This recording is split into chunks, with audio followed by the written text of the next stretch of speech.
Welcome, fellow Disney Channel babes, whether you're from the nostalgic 90s or the awkward aughts, or you're giving Gen Z. We're glad that you're here. I'm Gabriella. And I'm Natalie, and this is the podcast where we rave and sometimes roast classic Disney Channel original movies. You're listening to Once Upon a DCOM.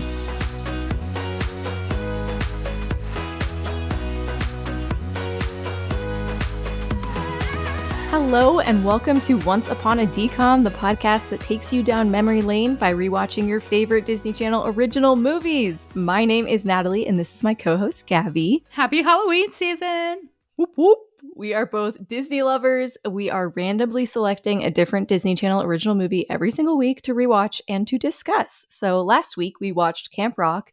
We had a blast talking about the Joe Bros. So much nostalgia. Oh gosh, so freaking good. Listen to that if you haven't already. But Gabby, it's spooky season. I'm so ready. I've been waiting a whole year for this. Yes. We are dedicating all of October to the spooky spirit and watching all of the Halloween DCOMs. We're starting off this week with the original DCOM from 1997, Under Wraps. Gabby, are you ready to unwrap this movie? Wow. Yep, I got my pumpkin spice latte here. I am in the mood for fall. Everything is orange, except for not really because I live in Orlando, but close enough. I'm really ready. I'm not gonna lie to you. I'm really sweaty. I'm sweating so much. It still feels like summer. Is it not fall over there in the West Coast? No, it is not. My sister lives in Vegas and it's not fall for her either. So I hope all you listeners are enjoying colorful leaves and PSLs and not sweating, because none of us actually are having that. But I do get Disney Halloween themed decorations everywhere here. So there's that. So yeah, your Halloween spooky season started in August, at the beginning of August. It feels like it started about 8 months ago for me, but it's really only been a few weeks. They really drag it out down here. I know. Disney casting will cast their Halloween things in like May. Just so everyone knows. So I reject that. Talking in May. I do not support this message. All right, let's jump into it. So as I said before, Under Wraps is the very first official Disney Channel original movie, the first one that was advertised under that brand. It stars Adam Wiley, Mario Yedidia. I think that's how you say that. I'm sorry if it's not. Good attempt. Clara Bryant and Bill Fagerbakke. You got all the worst names. It was, listen, I could have looked it up, but I didn't, and here we are. Bill F. He is the guy who played the mummy, Harold. And also, I did not know this, he also played the mom's boyfriend, Ted. I feel like that's significant. I feel like it is too. Oh, let's talk about it later. So, also notable, as of this recording, Under Wraps is not available on Disney Plus, and no one seems to know why. I literally Googled it. I chat GPT'd it. Nobody knows. Nobody has any idea why it's not available. It was pretty frustrating at first, but it actually worked out pretty well on YouTube. Like, it wasn't the worst. Yeah, you can watch the entire 1997 film with no ad breaks on YouTube for free. So, it works out. If you need to watch it, that's where you can find it. All right, Gabby, give me the movie recap. Okay, well, when I first set out to write this recap, I was like, this is going to be like 3 sentences. It's really not that much to it. Boy, was I wrong. There's a lot to it when you break it down. So This movie starts off just immediately letting us know that the main character, Marshall, loves Halloween. Like, that is the one and only thing you need to know about Marshall, is he's a tween boy who is just obsessed with monsters and scary things. It actually opens with like kind of, you don't know that you're watching a movie within a movie, but he's like watching a horror film in the movie theater with his friend Gilbert. And Marshall loves it, and Gilbert is terrified and like runs out of the theater, and it's hilarious. We learned that Gilbert is a huge scaredy cat compared to Marshall, to the point that he won't even ask his mean older neighbor, Mr. Kubat, to pay him for dropping off his paper every morning. And so on their way home from the movies, Marshall decides to confront Mr. Kubat. He's like, that's not cool. He needs to pay you. But is immediately chased off by the terrifying dog in his yard. So that happens. Then fast forward a week later, when they're like talking about this event at school, their third friend, who's kind of like the Hermione to the trio, Amy, she informs them that Mr. Kubat, the mean neighbor, has actually died of a heart attack, and that her mom, a realtor, is selling his house. So Here we learn a fun fact about Mr. Kubat. He was a curator of rare artifacts, and his basement is like full of interesting stuff. So, as any 90s kids would do, the trio decides to check it out. So that night, what Amy, could go wrong? What could go wrong? Especially since, her mom's selling the house and they could just use a key, right, to get in? Nah, man, that's not fun enough. What's the point in that, Amy says? So they go to the house, they break in to see what's in the basement, and in the process of breaking in, they accidentally push the lid of an Egyptian sarcophagus off of the top and kind of open it up. And so they're exploring all this cool stuff through the window. Actually, Gilbert is hanging down through the window exploring, and he sees this hand of a mummy sticking out of the now open sarcophagus, and he freaks out. They take off screaming. They're all, terrified of what's inside of there. But then they decide that they need to go back and see what's going on, that they need to check it out. So they go back. It turns out the mummy has left the sarcophagus. It's empty, and they have no idea where it's gone. This leads to a hilarious scene where the mummy is now alive. We don't know how yet, and is just chasing the kids around the house. They're terrified. They think it's trying to kill them, but they come to find out he's actually really nice, and he was just trying to give Gilbert back his missing glasses. Aw, yeah, and he just really had to pee, so he had to run to the bathroom. Yes, that's not even a joke. That's actually what happened. That is correct. So then, after this, Marshall decides to take Harold. They've named the mummy Harold during the scene after Marshall's uncle, Harold. Yeah, quote, because he looks like my uncle. Yep, that's exactly why. They decide they're going to take Harold home. Marshall's going to take Harold home and take care of him until they can figure out a solution to this mummy that's come back to life. So the next whole phase of the movie is just a series of hilarious slapstick encounters in which Marshall attempts to hide the fact that he has a mummy from his mom while she's dating this guy who's at the house. And then Harold, the mummy, goes on many suburban adventures, including discovering a hospital and fighting with a dog. It's a lot in the middle of the movie, just a lot of funny 90s antics. It's so good. The physical comedy is so good. It really is. The slapstick's hilarious. I actually want to touch about that during the discussion. Okay, but we still have a long way to go in this film, so let's keep going. So after his many suburban adventures, we learn during this time that Marshall's mom is divorced and he is none too happy about her new boyfriend, so keep that in mind for later. And then eventually the kids decide they need to figure out what the heck is going on, so they go to a nearby Halloween shop where Marshall apparently frequents to get all of his decorations that he has year-round in his bedroom. And they encounter Bruce, who's a dude in his, I assume, 20s, clearly too obsessed with this holiday and all things spooky. And not only does he sell Halloween merch, he's also an amateur historian and has thousands of books on the history of monsters and everything of the like. So he's also a palm reader. Yes, and tarot cards. He's into a lot. He has many skills and talents. Jack of all trades, Bruce is. So the kids come to find out from Bruce that there's a legend in which apparently if a mummy encounters moonlight, a full moon, they can come back to life. However, at midnight on what we now know as Halloween, the mummy will, I believe, turn to dust. Was that the consequences? Yeah, and not be able to return to the afterlife anymore. So the kids realize this is probably what's happened to Harold, and they absolutely need to get him back in his sarcophagus because the next day is Halloween, and if he's not in there, he will turn to dust and not be allowed to go back to the afterlife anymore. So this is where the movie gets a massive twist. It kind of takes a huge left turn. We learn that, remember Mr. Kubat from earlier, the creepy neighbor who died and had all this stuff in his basement? Well, it turns out he's actually alive. Somehow faked his own death, and he has stolen all of the artifacts from his own basement.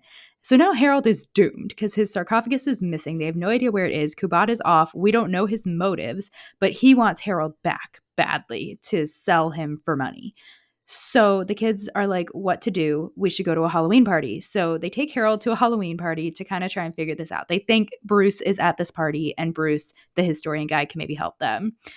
A series of hilarious events happens at the party. Obviously, Harold looks like a mummy and he is confused for many a husband at the party. And there's many running around. Also dressed as mummies. Yeah, other male mummies at the party. There's a lot of running around, a lot of chase scenes, whatever. They come to find out that Mr. Kubat is using an ice cream store, whatever, warehouse as like kind of a cover for all of his antique collection that he's going to sell or whatever. And they decide to go to the warehouse, get the sarcophagus so that they can put Harold in and he can happily be reunited with his love in the afterlife. Oh, that's another plot point. Apparently, Harold at some point discovered that his long lost love from his time in Egypt is at a museum nearby and he wants to see her. So there's that too. Okay, so we get to the warehouse. Somehow the kids end up defeating the bad guys. You can watch it if you want all the details. They are able to get Harold back into his sarcophagus just in time. He says goodbye to his long lost love, who also wakes up from the dead for like 0.5 seconds. He says goodbye to Marshall. They all cry. It's beautiful, whatever. Harold is saved. And then at the very end, Marshall realizes that he's had a crush on Amy the whole time and they should like totally hang out. So he and Gilbert and Amy go to the movies and it ends pretty much exactly where it started, but we're all better off now. We've all learned a lot about love and family and life and death. And that is Under Wraps. Beautiful. I want to add one thing. I will say, I'm sure I forgot something.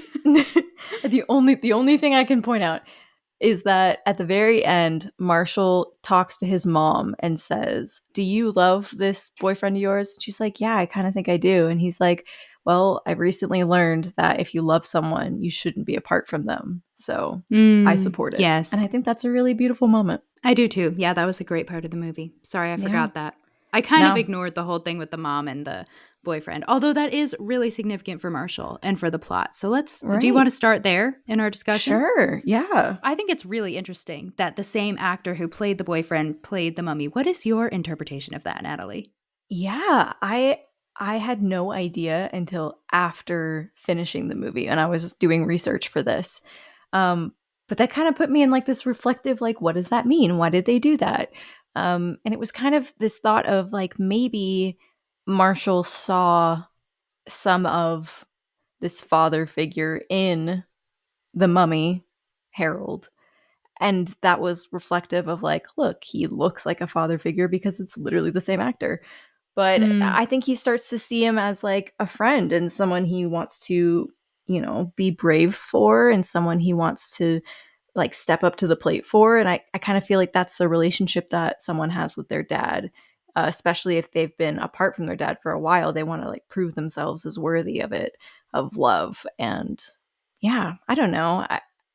I guess I haven't fully fleshed out that idea, but that's kind of where my brain is headed. And we do learn that it was not like an amicable divorce. The dad's not around. He's too busy to see his kids. So it's not like he has his father figure. Right. They're just divorced. He really doesn't have a dad. And I feel like Harold is Marshall's first opportunity to really like open up and learn from someone and love someone that is, male and like older and fatherly. And there's also this element too with the boyfriend. He's super goofy, right? Like he's like joking around and like ragging on Marshall, kind of like a dad would. And Marshall's all upset, like, oh, he's trying too hard. But the mummy does the exact same thing. But because he's not, quote, trying, it's just like who he is as a person.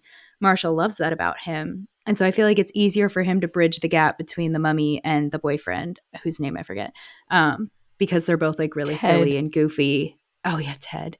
And he just realizes like he actually really likes that and needs that in his life. And I think there's definitely some like underlying metaphor for the whole idea of like unmasking, right? And like that Harold obviously has all of this gauze and he's wrapped up because he's a mummy. But like in the end, the heart, that's unwrapped is Ted's heart. And that he really does love Marshall and his mom and like wants to be a part of their lives if Marshall will let him. And Harold was really just like the bridge to letting Ted into their family. Yeah, I feel like Harold kind of served as this like unifying force for the group, for like the friend group, the found family, I guess you could say, and kind of gave them like this sense of we have to work together, we have to support each other, something that they might be lacking at home, And so this found family forms between Marshall, Amy, Gilbert, and I guess Harold as well, so that they can like, even though they have like different backgrounds, clearly very different personalities, they come together and they form this really supportive unit that complements each other's like strengths and weaknesses, and they push each other to be better and really care for each other. And I know that Amy talks about how her parents are also divorced, and I don't know anything about what's his name, Gilbert's family, but I kind of get the feeling like, oh, it's bad. Like the mom is crazy, and the dad, he said, never gets off the couch. Oh, I forgot about that. Right. All these kids kind of have, something lacking clearly in their home lives, and I feel like they band together and kind of form around Harold in this common mission of things to do because of that. And I think that I like to think that post the events of the movie, they continue to have that really tight knit relationship between the three of them and supporting each other throughout middle school, high school, and even beyond. I hope so too. And it starts out with them thinking they need to help Harold, right? And that's even Marshall's big motivation, is like, no one's ever needed me before. Yeah. And it's his first go round as a kid, right? As a tween, really. I don't even think they're full teenagers yet, getting to be the one somebody's depending on and relying on. But then in the end, Harold ends up helping them grow and like see the light. So it's kind of cool how it starts out with them thinking they're the ones doing the good and doing the changing, and they're changed along the way just by helping somebody else. It's so funny how like these themes can be wrapped into like a slapstick cheesy little horror movie, Yes, I love that about DCOMs, especially the 90s ones. They just have this way of interlocking these beautiful themes and deep metaphors into like something so comical. Like the one-liners, the quips, these so kids funny. Were like adult comedians. They were so hysterical. Amy had me like rolling on the floor. Yes, and also she is a bully. I was like, whoa, female protagonist is a bully though. I was literally I'm laughing very hard that you said that, because I feel like she started talking and I was like, oh, this girl's my spirit animal. I was like, yes. I was not She's very funny. I was a moderately shy kid growing up, but like she was my internal monologue all the time. So whenever she said anything, I was like, yes, I love you, Amy. I love it. And they just did not shy away from any of the uncomfortable things in the best way. Like when they were like, what's a vow of celibacy? And she just simply goes, no chicks. I was like, perfect way to encapsulate that for a child to understand. But like has the adults laughing out loud. Yes, or when she's like, and I'm not wearing a bra. And he goes, you're wearing a bra? And she goes, shut up. Yeah. Like they just don't hide from any of that. It's awesome. No, and like, you know what? So refreshing. If that was in a DCOM today, people would riot. I don't know. Parents are weird these days. Maybe I shouldn't say that, but like, well, like people freaked out about turning red, talking about her starting her period. And like, why are you freaking? Anyways, I like that they didn't shy away from like the real stuff of life, from the uncomfortable conversations that kids inevitably have with one another and with adults. The Bruce guy is so self-aware of how not far along in life he is, but he's just fine with it. Like he's just like, I need friends my age. He's like, I gotta stop hanging out with kids. Like, you probably but there's nothing creepy about it in like, why are you hanging out with kids? He just like, those are the people who accept him for who he is. Right. He's so funny. Yes. No, Yes. Yeah, we should talk about, did you enjoy this movie? You didn't see this as a kid. Neither of us did. Did you like it as an adult? I actually loved it. I found it very entertaining. I thought that the pacing, for the most part, was pretty good. The whole thing in the middle with Harold going into the hospital and with the dog, that slowed it down a little bit for me. But overall, I was engaged the whole time. The pacing was pretty good. And honestly, this movie wastes no time. Like, movies today take so long to get in to the plot that you actually are like, how are we going to wrap this movie in the last 20 minutes? Because you've spent so long establishing everything. This movie like kind of lets you be a critical thinker about things. Like it doesn't over explain where the kids are in their lives, how they did this, how they got there. Like they just kind of let it be like, this is what's going on right now. And you're going to suspend your disbelief a little bit because it's a movie. And that actually makes it easier to follow and like makes it more believable as a film. So like the whole thing with the getting the key, like it wasted no time of them going on some like heist to get the key from the mom. She literally straight up shows up. She's like, let's use the key this time. I have the key. And I was like, thank you. We're just going back to the house because this movie knows what it's about. Like, that's the problem with movies today is they're like, we need 5 different side plots going on and every character needs an arc and we're going to have like side quests for everything. And this movie was just like, this is a movie about a mummy coming to life and kids discover it and learn things. Let's not go off topic. You want a key? Great. Go get the key. Now we're here. And I really appreciated that. I also loved the physical comedy. I felt like it was so funny because it was so plausible. And this kind of goes back to like vaudeville and like Lucille Ball. I feel like in those times, comedy was realistic physically. And that's what made it so funny is this could actually happen. Whereas today, I feel like, especially in DCOMs, you'll see people like falling off cliffs and just be like, oh, that hurt. And I'm like, no, I don't believe you just survived falling off a cliff. You know, the slapstick is so absurd. And I don't find that funny. I think it's hilarious when the dog is trying to eat his wrappings and he's like just trying to get the dog off of his clothing. I was like, hilarious. Would happen today. So I'm sorry, I'm on a tangent. No, I agree with you. When the mummy puts on the heels in the 70s outfit and he starts like feeling himself and he's like walking down the street and he's like, yeah, I can strut in these heels. I was like, that made me audibly cackle. It was so funny to me. Yeah, there was so many real moments and I really enjoyed it. I honestly was concerned. I was like, oh, I'm going to hate this. And the second I saw the kids and how funny they were, like that opening scene, I was like, wow, this is a grown-up movie and I really like it. Yeah, the movie started, and listeners, I'm hoping you watch this before you listen to this, but it starts with kind of like weird angles and kind of stilted acting. And so I was like, oh no, is this even the right movie? Did I find the right link on YouTube?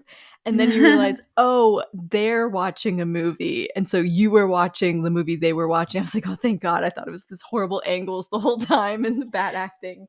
So yeah, yes, I actually once I was past that, yes, I was in it. Yeah, so actually, real quick, it opens with phenomenal stop motion. And I was really impressed that they did the stop motion. Yes. And like really good like instrumental music. Yes. Yeah, it gripped me right away. I do think it went on too long. Like by the end of the opening credits, I was like, oh my gosh, we're halfway down the movie. It's been a minute and a half. Yeah. But I did appreciate the stop motion, which was again like a callback to like older days of filmmaking. And I always appreciate whenever we call back to the golden years. And then when it opened with the creepy angles and everything, I got it right away. I was like, oh. I said to Nick, I'm like, they're watching a movie. This is not the movie, because this movie would not have gotten any success if this were the movie. We wouldn't still be talking about it. I literally thought, did I click on the wrong thing? What I especially loved about that particular opening with the movie inside of the movie is like the whole horror genre in that respect with the crazy angles and everything remind me of like German Expressionism and the Cabinet of Dr. Caligari. And I was just like, okay, immediately I understand what's happening. Like I know this is a movie inside of a movie, but at the same time, there was like a 5% chance of me that was also like, please don't be the real movie. Please don't be the real movie. Your I film cannot watch degree. Dr. Caligari ever again. Your film degree is showing. I am so traumatized by the foreign films I had to watch just endlessly. And it was like nighttime classes. One? Oh my gosh. You know what? Your sister would remember it because we were in this class together. There was a movie. It was like a Japanese movie about a man who's slowly dying of a sickness. And it's like 4 hours. Wow. I can't remember the name. You know, it's hysterical. If my current boss, Joe, is listening, he loves this movie. And when he asked me if I had seen it, I was like, I wanted to kill myself, but yes, I've seen it. And he was so offended. Yeah, that was the worst one I've ever had to see. Well, there's a movie for everyone out there, you know? Yeah, there was also a French comedy I totally fell asleep during. I was like, not funny enough. Anyways. Let's talk about how this movie set the stage for the DCOMs to come, because this was the very first one. Yeah, I don't know. I have to, I'm going to need to verbally process this with you. You start. Yeah, I feel like it gives the flavor of humor and adventure and heart that kind of became the brand, right? And I don't know if that was necessarily intentional, but I feel like they sat down and they said, what are we going to do with this brand? I feel like we're going to have kids are always the forefront. I was thinking that too. Kids rule the world. Yeah, a fun, engaging storyline, but with a punch behind it. Something that means something, that makes kids think, you know? I think there's always some element of family and some element of adventure. Like there has to be an adventure, like a chase scene or something that needs to be discovered or uncovered. Uncovered. Unwrapped, perhaps? Unwrapped. So yeah, definitely like key elements to every DCOM.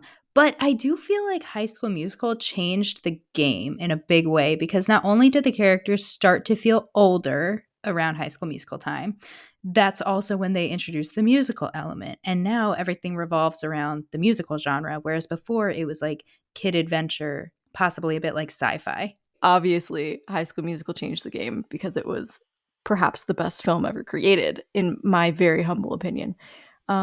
But yeah, I agree with you. No, I totally agree with you. As we got older, so did the characters, I feel like. Because in these early ones that we've been watching, the kids have been 13, 14 kind of age. And I feel like by the time kids. Yeah, I feel like by the time that we got to, I guess, high school, they were starting to have high schoolers lead these films. Yeah, there was also just a trend in the early 2000s to have so much older actors play younger characters. I saw a funny meme once about the really cute brother, Charlie, in Cheaper by the Dozen, like standing against the car with his muscles being like as big as Thor's. And they're like, this movie would have me believe this is a 16-year-old. I was so disappointed when I got to high school. Yep. And that just continued to be true for a really long time. I think it still kind of is. I think it definitely still is. I think in the casting world, a lot of people are starting to have the opinion that younger actors should be the appropriate age of the characters they're playing. But when you get to your 20s, you're not allowed. So, all right, let me get on my casting high horse for a second. So you're legally not allowed to ask how old an actor is or to know their age or anything like that. So however old you portray is how old we assume that you are. So with kids, we can always ask, are you over 18 or under 18? So with kids, you can generally get a sense of how old a kid is. Also, kids are very likely to tell you how old they are because that's what kids do. But if you're casting 13 and a half. Right, half. Exactly. 13 and 3/4 tomorrow. And you're like, got it. But when you're casting older people, like if you're casting like a college comedy or whatever, as long as everyone is over 18, you can't ask them how old they are. So you might get someone who's like 30 who looks like they're 21, and you might get someone who's 19 who looks like they're 21. And so you cast them and you don't know until halfway through filming that you're like, oh, there's a 10-year age gap between the two of you. How strange. But you can't do anything about it at that point, you know? Well, I don't really think it matters. I don't care so much if you're 25 or 27 playing a 29 or 30-year-old. Like, that is all the same to me. It's when it's like they're meant to be 13 and they're clearly like shaving every morning. And I'm like, you did this wrong. You're wrong. They're way too old. Yes. I didn't know that they can't ask, but it doesn't bother me when they're in their 20s. It doesn't really bother me either, to be honest with you. Anywho, let's move on to public opinion. What other people thought of the movie? Tell me what the world thought. Okay. Unfortunately, once again, we have no tomato meter, but we do have one singular critic review from Tom Cassidy, so I'll share that. Tom Cassidy says, Under Wraps is at its best when it's imitating E.T. Kids on bikes, youthful adventure feel. Sure. So, accurate. I mean, I did like the kids on bikes. Nailed it on the head. Yeah. Everyone else who is not a professional critic, the popcorn meter is 59%, which I think is rather high for this movie. Yeah. I feel like that's a fair assessment. Yeah. A lot of the reviews were from like 2012 to 2016, but there were a couple more up-to-date ones. So this one from Joel H., it's a little long, but I like what he had to say. I thought that I hated Under Wraps, but as it turns out, I was thinking of a completely different Disney Channel original movie. My mistake. Under Wraps isn't that bad. Yes, this is absolutely geared towards kids, and no, it is not at all scary. But there's something endearing about this corny Halloween story. It's a gateway movie for young children and those that don't enjoy horror, introducing the concept of mummies in a safe, silly environment. And truthfully, it's one of the better mummy movies out there. Most of them aren't that good. I'm glad I finally unraveled my feelings on Under Wraps. That's cute. I liked that review a lot. No, he's right. Like, I don't know about you, but I am not a horror person. Like, I don't like scary movies. Nope. But same. I love Halloween movies, probably because of DCOMs. And so I love like those elements being played, but like in a safe, fun way. I love spooky. So this is good. Let's talk about this. I had 2 more reviews, but you know what? They're more of the same. And they talk a lot of people talk about how great the kids are and their comedic timing and the quips. Excellent actors. All 3 of them excellent. Yes. But let's talk about this. Since it is Halloween season, we really should talk about this at the beginning. I hate horror movies and horror in general. I really don't like it. Bloody, gore, demonic, not a fan. I love spooky. So if it's like spooky, silly, like I love Hocus Pocus, I love Halloween Town, like all of those, yes, so much fun. I love Halloween season. I just don't like horror at all. And I don't think horror is necessarily like Halloween. Horror is like, it can be like psychological. The only horror movie I love is Psycho. Psycho is pure gold, and I will watch that any day. I've never seen it. The original horror movie? It's like the first horror movie. It's like where the whole like Yeah, I've never seen a full-length horror film at any point in my life because I can't stand it. That one's pretty scary. I don't think you should watch it if you don't like horror movies. It doesn't have fair. Realistic blood or gore because it's the 50s and it's in black and white. Gore doesn't bother me, which perhaps it should. Maybe that's an in-depth study we should look at later. But I'm fine with people's brains on the floor. It's more like I don't like the feeling of being creeped out, I guess. Like it's not that I don't mind being scared because like I like it when stakes are high in movies, but I don't like the feeling of just being like creeped out. Which I don't like the feeling of being whole point. I don't like the feeling of being grossed out. So I actually don't like the beginning of Hocus Pocus when they're doing all their like witchy stuff and there's like pig's feet and like things like that. Like that kind of puts me off. But I do like spooky and like silly. I don't know. No, I'm totally on the spooky train. I love Halloween mainly because I just really like creativity, and I feel like Halloween has some of like the most creative times of year because people like making costumes and like throwing parties and stuff, and I just feel like it's a very creative energy, so that's why I love Halloween. I feel the exact same way. And so being a Christian, there are a lot of Christians who don't celebrate Halloween, and that's fine. I totally understand why. But every time that a kid is like, oh, we don't do Halloween, I'm like, do you also not do costumes though? Because like that's really fun. And you should totally at least have like a costume party, even if it's not Halloween themed, to like get candy and dress up. Because like I love getting my costume ready every year and like going to the store and piecing it together. That's the best part. That and the candy, which like have nothing to do with the spiritual realm. So I'm just like, can we all please like just have costume parties more frequently than one day of the year because they're so much fun. I'm going to start throwing annual costume parties in like May. Listeners, you're all invited to my May costume party. You know they have Christmas in July. Welcome to Halloween in May. I love this. I'm trying to think of what I want to be this year. I'm pretty late to the game, so. You should totally do Xenon and I'll be Lizzie McGuire. That! Yes! Last year we did Killian and Emma from Once Upon a Time, and I had like the whole blonde wig and the red leather jacket and everything, and Nick had like a fake hook and like a black leather jacket, and it was my favorite costume we've ever done, the two of us. Yeah, my favorite that my husband and I did was not last year but the year before. We did Shaggy and Scooby, and so he was Shaggy and I was Scooby, and we did like you know how like Scooby always jumps in Shaggy's arms when he's afraid? We like did that picture, and it was so cute and so funny. Perfect. Oh, yes. Send me that picture. I want to see that. All right. Should we move on? I forgot there was more. Yep. Let's move on. All right. So where are they now? Let me tell you, Gabby. So Mario Yedidia, again, I don't know if that's how you say that. He's the man who played our hero, Marshall. He had a very brief acting career in the 90s, but he ultimately left entertainment and he attended Columbia University to study political science. And since then, he has been heavily involved in activism and American politics. So go off, Mario. Good job. Okay, Adam Wiley, who played Gilbert, our little scaredy cat, he has continued acting and he's actually had a super successful career. He's done voice acting work in things like Hey Arnold, American Dragon Jake Long, Avatar The Last Airbender, Ben 10, plus like a million other things. Wait. Who is he in Avatar The Last Airbender? I think he's just a bunch of random voices, to be honest with you. I'm going to go look it up after this. Okay, you should. You definitely should, because also I could be wrong. I actually do know him from one other thing. Yeah. He is, now I'm going to forget his character's name, but he's in Gilmore Girls.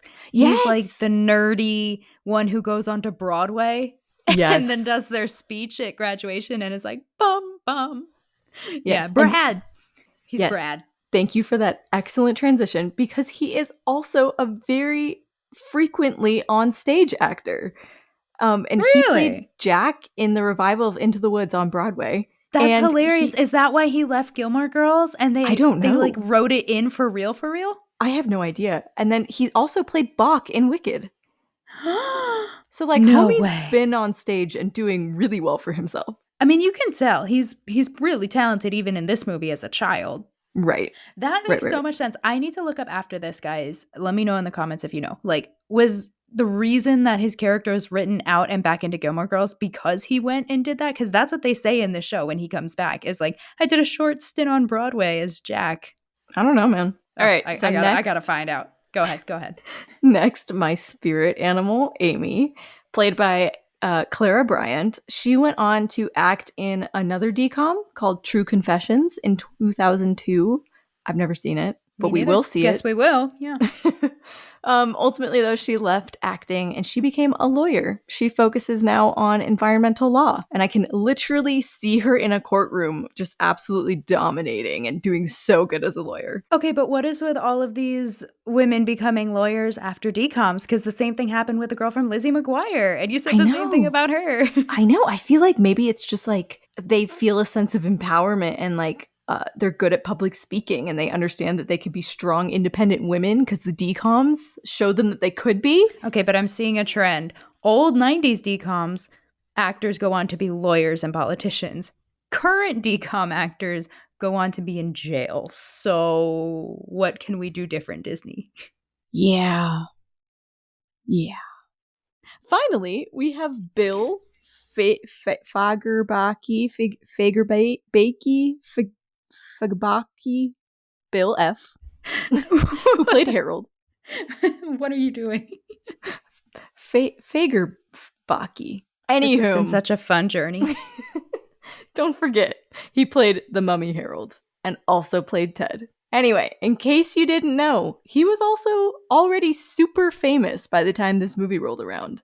He is most known for voicing, get this, Patrick Star in SpongeBob SquarePants, which he continues to voice. Didn't. Yeah, that's him. Continues to voice Patrick in all the SpongeBob content, and he occasionally takes other television gigs, but like, homie is set for life. That's incredible. I didn't know that. I know. I didn't know either. I was so surprised to find out, but that's the cast of Under Wraps. All right, Gabby, we have talked way too much. Let's wrap this up. All right, so for next week, we're going to be doing another Halloween-themed movie. So as a reminder, we will be doing all of the DCOMs throughout time. But just for the month of October, we're doing only the Halloween-themed movies. So those are the only ones in our random generator wheel. The possibilities, just so you know, are Twitches, Mom's Got a Date with a Vampire, Halloween Town, just the first one, Zombies, Girl vs. Monster, and Phantom at the Megaplex. And again, we're only doing the first movies. If there are sequels, we might get to those another time after we've watched the first one. Okay, here we go. You ready? Yes, I'm ready. All right, and we spin. It does the little noises in my ears. Okay. Okay. You don't sound excited. It's Zombies. Zombie. Okay, well, I'm excited. I've heard it's really excited. good. I'm just hesitant because it's like newer, and I think this is maybe the newest one. So that's why I'm a little nervous, but I am excited. I've heard of all of the new movies. This is one of the best. Yeah, I've heard that people really like it. Is it a musical? Do you know?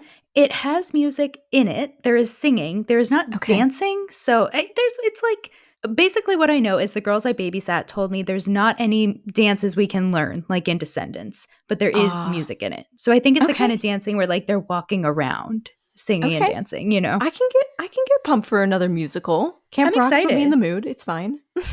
I think the main actor kid is adorable. I've seen him like do other little things, and I just think he's really sweet. So I think it'll be good. Yeah. All right, everyone. We're watching Zombies this week. Watch it as well so that you can be ready for our discussion and know what the heck is going on, because it sounds like this one is going to have a rather unique plot. So excited.